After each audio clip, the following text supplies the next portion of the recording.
नमस्कार मैत्रिणींनो, ही गोष्ट आहे विदर्भातील एका छोट्या गावात राहणाऱ्या साक्षी या मुलीची. विदर्भातील एक छोटेसे गाव होते. त्या गावात साक्षी नावाची एक मुलगी राहत होती. तिचं कुटुंब अतिशय साधं. वडील शेतकरी होते, आई गृहिणी होती. घरात जास्त काही नव्हतं, पण तिच्या डोळ्यात असणारी स्वप्न खूप मोठी होती. लहानपणापासूनच तिला रंग, कपडे, डिझाईन यांचं खूप वेड होतं. ती सगळ्या कपड्यांकडे अगदी बारकाईने पाहायची.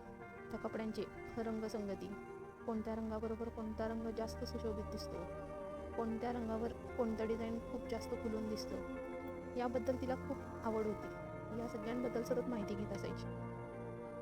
कोणता कपडा सुंदर दिसेल ही ती बरोबर ओळखायची. शाळेतील शिक्षिका देखील तिला म्हणायच्या, साक्षी, तू काहीतरी वेगळं करशील. पण तिचं गाव छोटं होतं आणि अगदी मर्यादित विचारांचं होतं, पण तिची स्वप्न खूप मोठी होती. तिला फॅशन डिझायनर व्हायचं होतं. लोक तिला म्हणायचे, फॅशन डिझायनर? आपल्या गावात अशी कोणती नोकरी नाही आहे. पण साक्षी मात्र हसून म्हणायची, माझं जग इथल्या खूप पलीकडे आहे.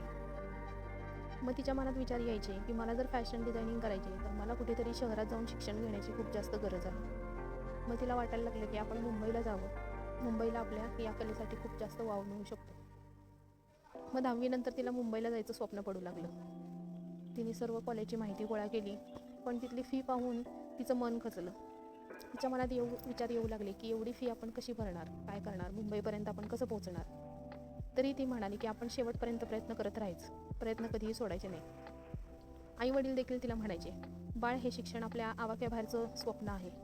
पण साक्षीला आत्मविश्वास होता. तिची खूप इच्छा होती की पुढील शिक्षण हे मुंबईत जाऊनच घ्यायचं. साक्षीचा आत्मविश्वास डगमगला नाही. तिने शेवटी काम करून पैसे कमवायचे ठरवले. तिने गावात शिवणकाम सुरू केले. एका छोट्या मशीनवर ती दिवसभर काम करायची. लग्न, सण, उत्सव अशा सगळ्या कपड्यांच्या ऑर्डर्स ती घ्यायची. रात्री थकली तरी तिच्या चेहऱ्यावर समाधान असायचं. दिवसभर अभ्यास आणि रात्री शिवणकाम असं तिचं रुटीन सुरू असायचं.